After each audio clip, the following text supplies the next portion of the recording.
Hi everyone, Silver Joker here. Okay, so I have something to ask you. Okay, is constitutional silver hard to get? And could we be experiencing a shortage of 90% silver?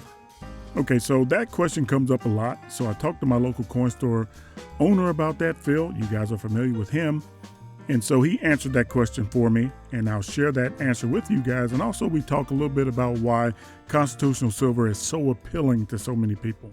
So if you're interested in any of that, stick around. Also, if you like what you see and you want to support my channel, then the best and easiest way you can do that is by simply smashing that like button. By doing so, you show YouTube that you enjoy the content that I produce. So YouTube puts my video where more people can see it. It's a small task for you, but it means so much to my channel. And if you want to see more videos like this one, simply subscribe. Ring that bell and you'll be notified as soon as I put out another video. Thank you.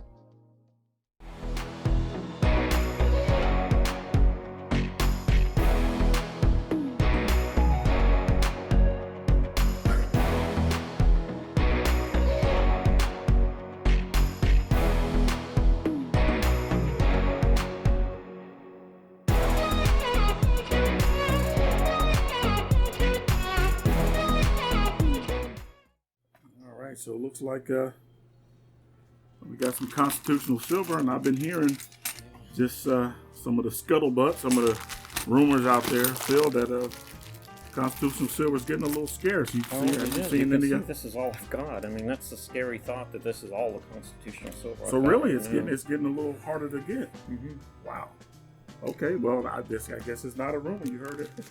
You heard it here. Well, at least for Phil's shop, it's getting harder to find.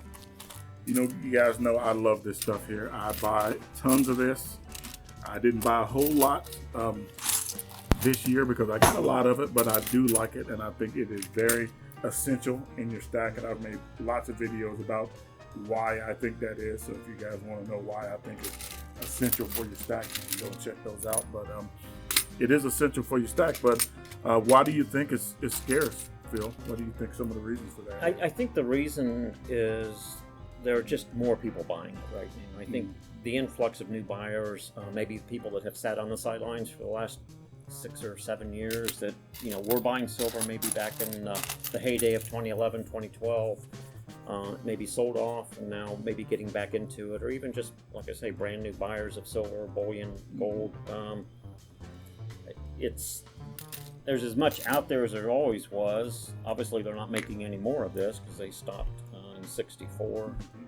But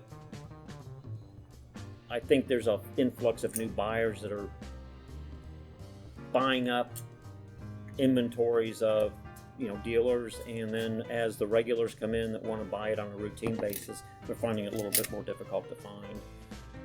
Premium's up on everything, so what dealers have to resort to is to pay more to get it, which results in having to charge more when they sell it. So they're paying more to get it in the door, they're charging more to take it out the door. Really irrelevant of where spot sits on a daily basis at this point. They basically look at what they have in the silver, what they had to pay for it. They set a price and hope to sell it for, what they perceive as a fair profit on the silver, and move on from there. So and as they hold it in inventory, I mean, it doesn't stay long in inventory, but there are fluctuations in silver prices. Sometimes it appears like the premiums are higher, sometimes it appears like they're lower, but a lot of times dealers will buy it and they'll set a price and they'll stick to that price until it sells out, until they buy their next batch and set a price on that and move on like that. So this coin, for its 25-cent buying power, had to be handed from vendor to or purchaser to vendor, and then from the vendor to their supplier, and then so this coin might have changed hands 10-20 times a day, because there was no other means of buying something with a quarter back then. We didn't have computers, we didn't have credit card machines, so everything had to be pulled out of a pocket, handled, thrown in a till, and there was gambling back in the 20s and 30s. A lot of these went through various multiple slot machines, and they've gotten wear in multiple ways, and so in that respect, I mean, people look at that and say, well, it's not a very pretty coin. But no, it's not. But you're right. It does have a lot of history to it. No telling where the coin's been. And another thing I think is important for people to understand, and I pointed this out before, is whenever you, like back in the day when these were used and in circulation, nobody walked around with a scale in their pocket. Yeah. And when you took it to a store and you handed a guy this, you didn't throw it on the scale to see, right, if there's any, silver lost through wear. It was just because it's not the value in this. And I think this is really important for people to understand. The value in constitutional silver is not just in the weight of what it is or the wear. It is because it is agreed upon that this is 50 cents.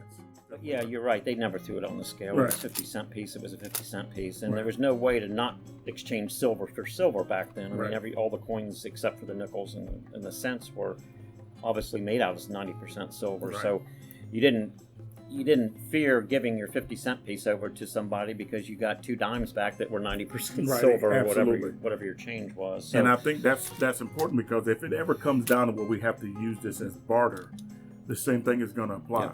Nobody's gonna worry about how much silver's in there. Just that they're gonna look at the date, see that it is silver, and they're gonna accept it as what it is. It's what gives this thing value is, one, that we accept that this is currency, and also because it is not backed by a promise of silver, but the silver is actually in it. It is made out of silver.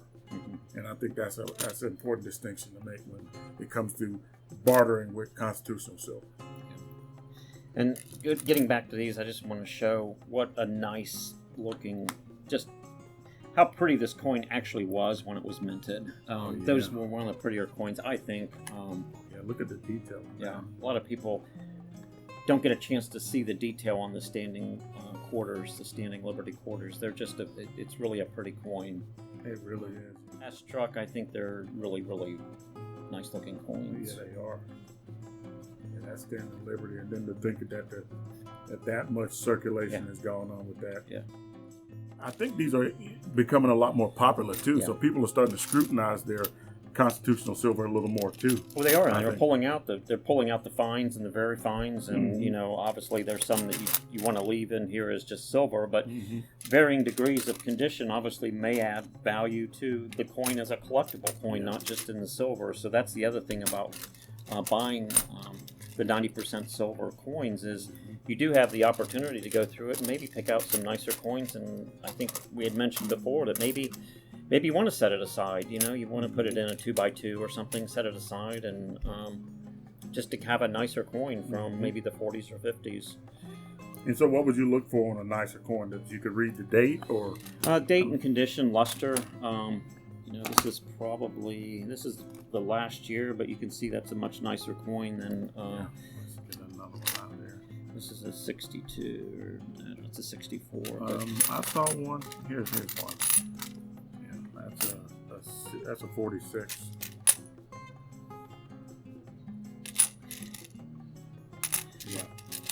Yeah, you can see the condition there is a lot. The condition is a lot better on the 64 than on the 46. Yeah, and the reason for that, people realized, I think, when the U.S. Mint indicated in 65 that obviously, or later in 64, that they were taking the silver out of the quarters, people started hoarding the quarters. Yeah. So the 64s, a lot of the 64s didn't really make it circulation. Really never made it circulation, and if they did, it was short-lived, because if they were in circulation, people started pulling them out. Yeah. But we had a good conversation today about a bunch of stuff. So constitutional silver is becoming a little harder to get. It's not impossible to get. They're a little harder to get. I'm going to buy this and continue to buy it until I guess I can't buy anymore. But it's important to have. I think it's important to have, and it's 90% silver. Don't forget that it is absolutely 90% silver, so it has value. These will never go to zero in value. Like the clad ones that we have today are really not really worth anything. Tokens, right? All right, Phil, I appreciate that. Yep. Thank you very much. All right, so there you have it. So it's not so much that it's a shortage or that we're running out of 90% silver. It's just that people are starting to hold on to their silver a little. They're 90% silver. They're not selling it. It's not circulating as much as it used to be. with the bullion dealers, the local coin store owners. You can still find it online. Premiums are a little bit higher because it's a lot more popular. People are starting to recognize the value of constitutional silver, and I think a lot more people are holding on to it. So it's not becoming available as it used to. And so I think that's really what's going on with 90% silver. But the thing is, you want to get it. You want to get as much 90% silver as you can because there's a lot of reasons. And I've talked about them in several videos, but things are starting to flip a little bit now, and people are starting to value 90% silver a little bit more than they used to. All right, more content coming, more information and more entertainment when it comes to silver bullion on the way, so stay tuned. Anyway, I appreciate you guys stopping by. Keep stacking. Peace.